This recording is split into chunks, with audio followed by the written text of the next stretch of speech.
সেনাপ্রধান যে বোমাটি বিস্ফোরণ করেছেন, বোমাটি বিস্ফোরণ করার পর তারপর পুরো বাংলাদেশ জুড়ে নানান কথাবার্তা হচ্ছে যে হঠাৎ তিনি এই কথাটা বললেন কেন। তিনি কি কোনো বার্তা দিতে চাইলেন? তিনি কাকে বার্তা দিতে চাইলেন? আগে এই প্রসঙ্গটা সেরে নিই। তিনি বার্তা দিতে চেয়েছেন তিনজনকে, তিনটে সেক্টরকে। এক হচ্ছে উপদেষ্টা যারা রয়েছেন, সমন্বয়ক যারা রয়েছেন। দুই হচ্ছে যারা দুর্বৃত্তগিরি করছে, রাস্তায় নেবে, যারা সমস্ত লোককে ত্রাসের মধ্যে ফেলে দিয়েছে সারা বাংলাদেশটাকে, তাদের প্রতি একটা বার্তা। আর বিটুইন দ্য লাইন্স একটা বার্তা আছে, সেটা হচ্ছে যে আওয়ামী লীগ আপনারা নিশ্চিন্ত হন, সেনাবাহিনী এখন থেকে কর্তৃত্ব হাতে নিচ্ছে। কালকে ওনার যে বডি ল্যাঙ্গুয়েজ ছিল, সেই বডি ল্যাঙ্গুয়েজে এটা পরিষ্কার হয়ে গিয়েছে কোনো জায়গা থেকে উনি কনফিডেন্স পেয়েছেন। ওনার বিরুদ্ধে নানান চক্রান্ত হয়েছিল, নানানভাবে ওনাকে সরানোর চেষ্টা করা হয়েছিল, কিন্তু সমস্ত চক্রান্ত ভেস্তে দেওয়া হয়েছে। চক্রান্ত ভেস্তে দিয়ে তাকে একটা নিশ্চিন্ত জায়গায় পৌঁছে দেওয়া হয়েছে, যেখান থেকে উনি সবাইকে একত্র করতে পেরেছেন। একত্র করে একটা সেনানায়কের মতো একটা বার্তা সেটা বাংলাদেশের মানুষকে দিয়েছেন। এই বার্তার পরে কিন্তু আমাদের মোহাম্মদ ইউনূসের কিন্তু মানে প্রাণবায়ু বেরোনোর জোগাড়। আমি শুনেছি, মানে আমার কানে এসছে যে সেনানায়ক এই বার্তা দেওয়ার পর কালকে রাতে ডক্টর ইউনূস তিনি তার যমুনাতে উপদেষ্টাদের নিয়ে একটা বৈঠক করেছেন। সে বৈঠকে শুধু উপদেষ্টারা ছিলেন। সেই বৈঠকের কোনো কথাবার্তা কিন্তু বাইরে আসেনি, কোনো মিডিয়ার কাছে আসেনি, কেউ জানেও না সেখানে কি আলোচনা হয়েছে। তবে একটা কাউন্টার করার একটা চেষ্টা তো করা হবে, এটা নিশ্চিত। এদিকে আমাদের সেনানায়ক তিনি যা বললেন, ওয়াকারুজ্জামান, সেখানে কিন্তু তিনি দুবার বলেছেন ইনক্লুসিভ ইলেকশন। ইনক্লুসিভ ইলেকশন মানে সমস্ত দলকে নিয়ে, তার মধ্যে আওয়ামী লীগও আছে, আওয়ামী লীগকে বাদ দিয়ে নয়। তাহলে আওয়ামী লীগকে দেশে ফিরতে হবে, সবাইকে বেরিয়ে আসতে হবে, সে জায়গাটা ঠিক করতে হবে। ইনক্লুসিভ ইলেকশন তাহলে তখনই হবে। আর যদি আওয়ামী লীগ একটা প্রধান বিরোধী একটা দল, সে যদি বাইরে থাকে ইলেকশনে, তাহলে পরে সেই ইলেকশন সারা পৃথিবীর কেউ তাকে পাত্তা দেবে না এবং বৈধ বলে মানে স্বীকার করবে না। সেটা আমাদের সেনাপ্রধান ওয়াকারুজ্জামান, বাংলাদেশ সেনাপ্রধান, তিনি জানেন বলে তিনি এই কথাটা দুবার বলেছেন। একবার ইনক্লুসিভ ইলেকশন তিনি নিজে বলেছেন, আর একবার বলেছেন ডক্টর ইউনূসের সঙ্গে যখন কথা হয়েছে, না প্রধান উপদেষ্টা, না মাননীয়, না ওই সমস্ত বিশেষণবাদ, সোজা ডক্টর ইউনূসের সঙ্গে আমার কথাবার্তা হয়েছে। প্রধান উপদেষ্টা মাননীয় ডক্টর মোহাম্মদ ইউনূস যেটা তিনি আগে বলে থাকতেন, সেটা কিন্তু তিনি বলেননি। তখন আর একবার বলেছেন যে ইনক্লুসিভ ইলেকশন করতে হবে, সরকার সেই দিকেই ধাবিত হচ্ছে বলে আমাদের মনে হয় এবং আমাদের সহযোগিতা করা দরকার। এখন এই কথাটা বললেন কেন? এই কথাটা বলার পেছনে তো কোনো কারণ রয়েছে। এতদিন তো উনি বলেননি, আজকে এই কথা বললেন কেন? এই কথা বলার পেছনে যেটা রয়েছে সেটা হচ্ছে ভারত থেকে প্রতিনিয়ত কিন্তু ফিলার পাঠানো হচ্ছিল এবং ভেতরে যে বিভেদটা তৈরি হয়েছিল, সেই বিভেদটাকে কিন্তু ভারতের যারা অ্যাসেট আছে সেই বিভেদটা কিন্তু তারা মিটিয়ে দিয়েছে। সবাই একত্রে সেনানায়কের পাশে এসে দাঁড়িয়েছে। ফলে সেনানায়কের যে বডি ল্যাঙ্গুয়েজ, তাতে কিন্তু বোঝা যাচ্ছে তিনি একটা কনফিডেন্স থেকে কথাগুলো বলছেন। এবং তিনি আঙুল উঁচিয়ে বলছেন, আমি সতর্ক করে দিচ্ছি। আমি ভিডিওটা আপনাদেরকে লাগাচ্ছি এই কারণে, এই ভিডিওটা না দেখলে আমি যে পরবর্তী যে অংশটায় যাব না, সেই অংশটা আপনারা বুঝতে পারবেন না। ভিডিওটা ছোট করে দিয়েছি, কেটে কেটে প্রয়োজনীয় অংশ, যে অংশটুকু আমি পরের বারে আমি ব্যাখ্যা করব, সেই অংশটুকুই শুধু এখানে লাগানো আছে। আপনারা প্রথমে ভিডিওটা দেখুন, তারপরে আমি আসছি যে কি হয়েছে, কেন হয়েছে এবং কি হতে চলেছে। গতকাল রাতেই বা কি হয়েছে, আগামী দিনেই বা কি হবে। সতর্ক করিনি, আমি আপনাদের সতর্ক করে দিচ্ছি। আপনারা যদি নিজেদের মধ্যে ভেদাভেদ ভুলে একসাথে কাজ না করতে পারেন, নিজেরা যদি কাদা ছোড়াছুড়ি করেন, মারামারি কাটাকাটি করেন, এই দেশ এবং জাতির স্বাধীনতা সার্বভৌমত্ব বিপন্ন হবে। আমি আজকে বলে দিলাম, নাহলে আপনারা বলবেন যে আমি আপনাদের সতর্ক করিনি। আমি সতর্ক করে দিচ্ছি আপনাদের। আমার অন্য কোনো আকাঙ্ক্ষা নাই, আমার একটাই আকাঙ্ক্ষা, দেশ এবং জাতিটাকে একটা সুন্দর জায়গায় রেখে ছুটি করা। I had enough. For last 7-8 months I had enough. আমি চাই দেশ এবং জাতিকে একটা সুন্দর জায়গায় রেখে আমরা সেনানিবাসে ফেরত আসবো। আরেকটা জরুরি বিষয় যেটা আমি ভাবলাম যে আপনাদের সাথে আমি শেয়ার করি। দেশের এই আইন শৃঙ্খলা পরিস্থিতি খারাপের পিছনে কিছু কারণ আছে। প্রথম কারণটা হচ্ছে যে আমরা নিজেরা হানাহানির মধ্যে ব্যস্ত, একজন আরেকজনের বিরুদ্ধে বিষোদ্গারে ব্যস্ত। এটা একটা চমৎকার সুযোগ অপরাধীদের জন্য। যেহেতু আমরা একটা অরাজক পরিস্থিতির মধ্যে বিরাজ করছি, তারা খুব ভালোভাবেই জানে যে এই সময়ে যদি এই সমস্ত অপরাধ করা যায় তাহলে এখান থেকে পরিত্রাণ পাওয়া সম্ভব। সেই কারণে এই অপরাধগুলো হচ্ছে। আমরা যদি সংগঠিত থাকি, একত্রিত থাকি, তাহলে অবশ্যই এটা সম্মিলিতভাবে মোকাবেলা করা সম্ভব হবে। Police, RAB, BGB, DGFI, NSI এগুলো দেশের জন্য অত্যন্ত গুরুত্বপূর্ণ কাজ করেছে অতীতে। খারাপ কাজের সাথে অসংখ্য ভালো কাজ করেছে। আজকে যে দেশের স্থিতিশীলতা, দেশটাকে যে এত বছর স্থিতিশীল রাখা হয়েছে, এটার কারণ হচ্ছে এই সশস্ত্র বাহিনীর বহু সেনা সদস্য, সিভিলিয়ান সবাই মিলে এই অর্গানাইজেশনগুলোকে, অসামরিক সামরিক সবাই মিলে এই অর্গানাইজেশনগুলোকে এফেক্টিভ রেখেছে। সেই জন্য আজকে সুন্দর, এতদিন ধরে আমরা একটা সুন্দর পরিবেশ পেয়েছি। এর মধ্যে যারা কাজ করেছে, যদি অপরাধ করে থাকে সেটা শাস্তি হবে, অবশ্যই শাস্তি হতে হবে। না হলে এই জিনিস আবার ঘটবে। আমরা সেটাকে বন্ধ করতে চাই চিরতরে, কিন্তু তার আগে মনে রাখতে হবে আমরা এমনভাবে কাজটা করব এই সমস্ত অর্গানাইজেশনগুলো যেন আন্ডারমাইন না হয়। আজকে পুলিশ সদস্য কাজ করছে না, এটা বিশাল বড় কারণ হচ্ছে অনেকের বিরুদ্ধে মামলা, অনেকে জেলে। RAB, BGB, DGFI, NSI panic, বিভিন্ন দোষারোপ, খুন ইত্যাদি তদন্ত চলছে। অবশ্যই তদন্ত হবে, দোষীদের বিচারের আওতায় আনতে হবে। এমনভাবে কাজটা করতে হবে যেন এই অর্গানাইজেশনগুলো আন্ডারমাইন না হয়। এই অর্গানাইজেশনগুলোকে যদি আন্ডারমাইন করে আপনারা মনে করেন যে দেশের শান্তি শৃঙ্খলা বিরাজ করবে, সবাই শান্তিতে থাকবেন, এটা হবে না, সেটা সম্ভব না। আমি আপনাদের পরিষ্কার করে বলে দিচ্ছি, এখানে যে সমস্ত উশৃঙ্খল কাজ হয়েছে সেটা আমাদের নিজস্ব তৈরি, এটা আমাদের নিজস্ব ম্যানুফ্যাকচার, আমরা নিজস্ব এইগুলো তৈরি করেছি। এই বিপরীতমুখী কাজ করলে দেশে কখনো শান্তি শৃঙ্খলা আসবে না। এই জিনিসটা আপনাদের মনে রাখতে হবে। তদন্ত কমিশন হচ্ছে আবার একটা, আমাদের সর্বদা আমরা চেষ্টা করব তদন্ত কমিশনকে সহায়তা করতে।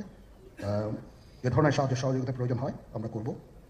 আমরা দেশে একটা ফ্রি, ফেয়ার অ্যান্ড ইনক্লুসিভ একটা ইলেকশনের জন্য দিকে ধাবিত হচ্ছে, এবং তার আগে যে সমস্ত সংস্কার করা প্রয়োজন অবশ্যই সরকার সেদিকে হেল্প করবেন। আমি যতবারই ডক্টর ইউনূসের সাথে কথা বলেছি, he completely agrees with me. There should be free, fair and inclusive election, and that election should be within December or close to that. যেটা আমি এর প্রথমেই বলেছিলাম যে 18 মাসের মধ্যে একটা ইলেকশন, সেই উদ্দেশ্যে আমি কাজ করে যাচ্ছি, আমরা কাজ করে যাচ্ছি। আমাদের সেনাবাহিনীর প্রতি আক্রমণ করেন না। একটা কমন জিনিস আমি দেখতে পাচ্ছি, সেনাবাহিনী এবং সেনা প্রধানের প্রতি বিদ্বেষ কারো কারো। কি কারণে আজ পর্যন্ত আমি এটা খুঁজে পাইনি। আমরা হচ্ছে একমাত্র ফোর্স যেটা আপনাদের জন্য কাজ করে যাচ্ছি, দাঁড়িয়ে আছি প্ল্যাটফর্মে। Of course navy and air force, navy chief আবার মন খারাপ করে করছে, navy air force all, we all, আমাদেরকে সাহায্য করেন, আমাদেরকে আক্রমণ করেন না, আমাদেরকে অনুপ্রাণিত করেন, আমাদেরকে উপদেশ দেন। কোনো একটা সমস্যা হয়ে গেলে আমি জালালউদ্দিন স্যারের স্বর্ণপন্ন হই এবং উনি আমাকে উপদেশ দেন। সিনিয়র জেনারেলরা আমাকে উপদেশ দেন, আমি সবার কাছে স্বর্ণপন্ন হই। আমাদের প্রতি আক্রমণ করেন না, উপদেশ দেন। আমরা অবশ্যই ভালো উপদেশ গ্রহণ করব। আমরা একসাথে থাকতে চাই এবং দেশ এবং জাতিকে এগিয়ে নিয়ে যেতে চাই। সেনানায়কের এই বিবৃতির পরে সারা দেশ জুড়ে একটা ফিসফাস শুরু হয়ে গেছে। যে আদৌ কি হবে। ইলেকশনের কথা উনি তো বলেছেন, তার মানে হচ্ছে আওয়ামী লীগ তো ফিরে আসছে। এইবার সব দপ্তরে কাজকর্ম হচ্ছে, কিন্তু একটা ঢিলে ঢালা ভাব।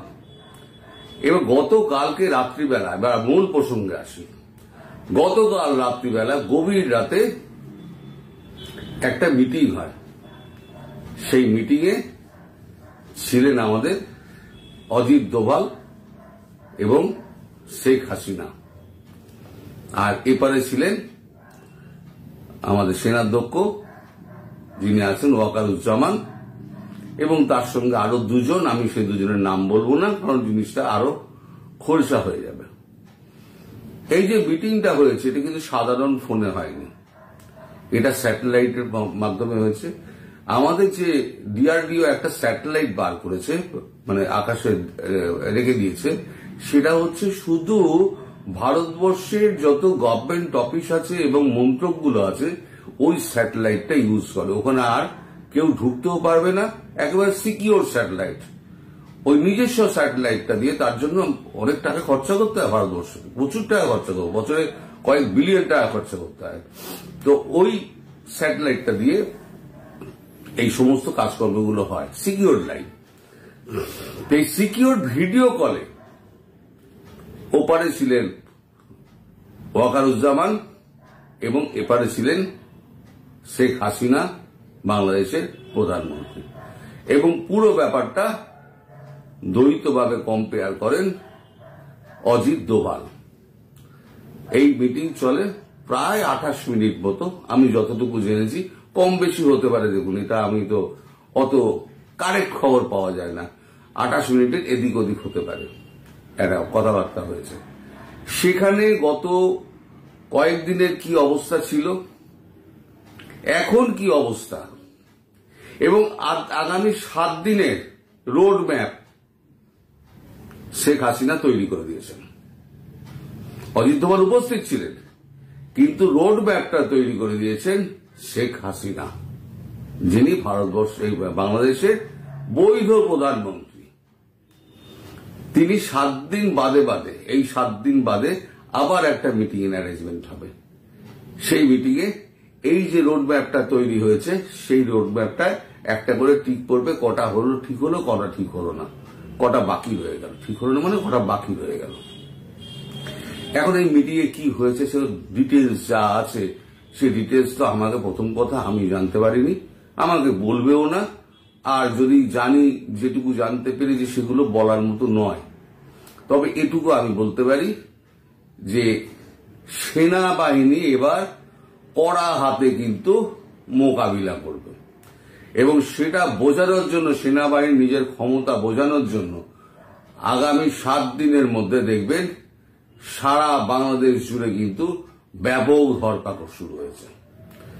এখনো যারা এই বদমাইশিগুলো করে যাচ্ছে, এই চুরি, ছিনতাই, ডাকাতি, রাহাজানি, ধর্ষণ, রক কাটা, এই যত করে যাচ্ছে না, তারা কিন্তু সাবধান হয়ে যান।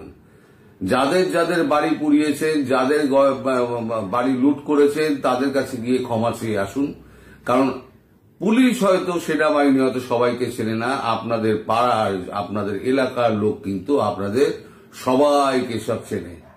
এই যখন পরিস্থিতি পাল্টাবে, তখন এই পাল্টা রক কাটাকাটি কিন্তু শুরু হবে, একটা রক্তক্ষয়ী সংঘর্ষ শুরু হবে।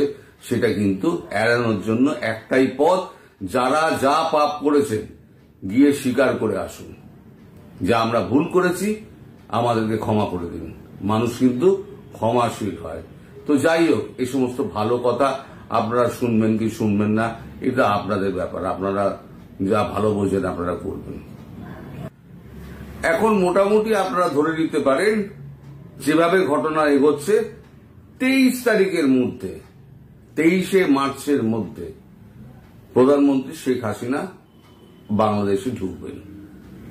23শে মার্চের মধ্যে, 23 হয়তো 24 হতে পারে, 22 হতে পারে, কিন্তু মোটামুটি একটা ডেট, 23 তারিখ শেখ হাসিনা বাংলাদেশে ঢুকবেন, এবং তার আগে পুরো পরিস্থিতি কন্ট্রোল হয়ে যাবে। অনেকে আমায় প্রশ্ন করেছেন যে উনি যে এই অবস্থায় আসবেন, ওনার নিরাপত্তার কি ব্যবস্থা হবে। নিরাপত্তার ব্যবস্থা ভারতবর্ষ করে তবেই ওনাকে পাঠাবেন। উনি যে গো ধরেছিলেন না, আমি এখনই ফিরবো, আমি 7 দিনের মধ্যে ফিরবো, আমি প্রথম সপ্তাহে ফিরবো, ভারতের পক্ষ থেকে কিন্তু অজিত দোভাল কিন্তু বলে দিয়েছিলেন ম্যাডাম আপনাকে অপেক্ষা করতে হবে, ম্যাডাম প্রাইম মিনিস্টার আপনাকে অপেক্ষা করতে হবে। এখনো সেই অবস্থা আমরা আনতে পারিনি। এখন সেই অবস্থা ধীরে ধীরে ধীরে ধীরে কে আনবেন? আনবেন আপনাদের সেনাপ্রধান ওয়াকারুজ্জামান। তিনি ক্ষমতা হাতে প্রায় নিয়ে নিয়েছেন। মানে আপনি ধরে নিতে পারেন 50% ক্ষমতা তিনি নিয়ে নিয়েছেন, আর 50% ক্ষমতা তিনি নেওয়া বাকি আছে, যেটা অচিরেই তিনি নিয়ে নেবেন।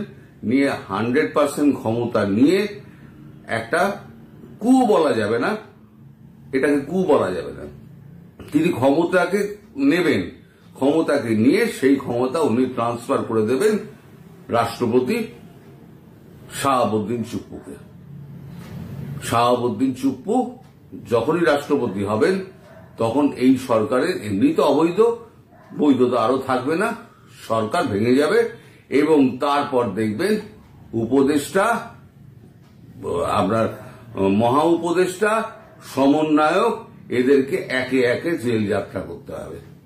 এই যখন জেল যাত্রা শুরু হবে না, তখন দেখবেন সমস্ত আওয়ামী লীগ বেরিয়ে চলে এসছে, বেরিয়ে এসে সাধারণ মানুষও তাদের সঙ্গে কাঁধে কাঁধ মিলিয়ে দেখবেন সব এয়ারপোর্টের দিকে চলল। সেই দিনটা বেশি দেরি নেই। আমি গত 7-8 মাস ধরে বলে আসছি, তখন আমার কথা কেউ বিশ্বাস করতেন না যে মার্চ মাসে 2025-এর মার্চে 26শে মার্চের আগে এই অবস্থার মধ্যে প্রধানমন্ত্রী শেখ হাসিনা দেশে ফিরবেন। আপনি কি মেয়াদ উত্তীর্ণ গাঁজা খেয়ে বলছেন? না, মেয়াদ উত্তীর্ণ গাঁজা খেয়ে আমি বলিনি ভাই, আমি নির্দিষ্ট খবরের পরিপ্রেক্ষিতে আমি বলতাম, নইলে এতগুলো দিন আমি এক কথা বলে যেতে পারতাম না। আমার নিজের ভেতরে শঙ্কা হতো যে আমি তো বলছি হবে তো, নাহলে পরে আমার কতটা মুখ পুড়বে। কিন্তু আমি দেখলাম ধীরে ধীরে ধীরে ধীরে কিন্তু অবস্থার পরিবর্তন হচ্ছে। এইবার আগামী 7 দিনের মধ্যে আপনারা দেখবেন অবস্থার আমূল পরিবর্তন ঘটে যাবে। এবার আপনারা যদি বলেন ভেতরে কি কথাবার্তা হয়েছে, আমি কিন্তু বিন্দু বিসর্গ জানি না, কোনো কিছু আমি জানি না। শুধু এইটুকু জেনেছি সিকিউরড একটা লাইনে, স্যাটেলাইট লাইনে তাদের সঙ্গে ভিডিও কলিং হয়েছে, ভিডিও কলিং মারফত তাদের সঙ্গে কথাবার্তা হয়েছে। কথাবার্তা হওয়া পুরো ব্যাপারটাই পুরো কম্পেয়ার করেছেন অজিত দোভাল, এবং কথা হয়েছে সরাসরি প্রধানমন্ত্রী শেখ হাসিনা এবং সেনাপ্রধান ডক্টর আমাদের ওয়াকারুজ্জামান তার সঙ্গে। এবং সে প্রধানমন্ত্রী বলেছেন দেশ থেকে কেউ যেন পালাতে না পারে, এটা আপনাকে নিশ্চিত করতে হবে। সেনাপ্রধান বলেছেন ঠিক আছে, আমি সেদিকে কড়া নজর রাখছি। ফলে যারা মনে করছেন দেশ থেকে পালাবেন, দেশ ছেড়ে পালানোর পথ কিন্তু আপনাদের প্রধানমন্ত্রী বন্ধ করে দিয়েছেন। ফলে আপনারা যারা বদমাইশি করেছেন তারা দেশ ছেড়ে পালাতে আর পারবেন না। আর ভারতবর্ষ এখন পুরো একেবারে সেনাবাহিনী পুরো একবার মানে কর্ডন আপ করে দিয়েছে, পুরো সীমান্ত এলে পরে তাহলে একেবারে গুলি খেয়ে মরবেন। আপনাকে এদেশে আর ঢুকতে হবে না, যারা ঢুকে গেছে ঢুকে গেছে। এখন কিন্তু কাকপক্ষীয় মানে একটা মাছিও বলতে পারবে না। ফলে আপনারা যারা ভাবছেন আমি তো ভিসা লাগিয়ে রেখে দিয়েছি, এইবারেতে কোন রকম আমি কেটে পড়বো, আর হবে না, সেটা ভুলে যান। আপনাদের জন্য ওই জেলখানা আর যেটা আপনারা ওই আন্তর্জাতিক আইন আদালত না কি একটা করেছিলেন, ওইখানে আপনাদের বিচার হবে। আর যাদের যাদের ফাঁসি হবে তারা ওই নিজেদের তৈরি ফাঁসিতে তারা ঝুলে যাবেন। তার এ তো আপনারা টেস্ট করে এসছেন, সব পরীক্ষা টরীক্ষা করে এসছেন যে দড়ি ফড়ি ছিঁড়ে যায় কিনা। না, আপনাদের যখন ফাঁসি হবে তখন কিন্তু দড়ি ছিঁড়বে না। ভগবানের মার দুনিয়ার বার। এবার শুধু অপেক্ষা করুন, অপেক্ষার দিন একদিন শেষ হবে। আমি আবার বলছি 23শে মার্চ 22 হতে পারে, 24 হতে পারে, তবে 26 মার্চের আগেই হচ্ছে দিনটা। সবাই ভালো থাকবে।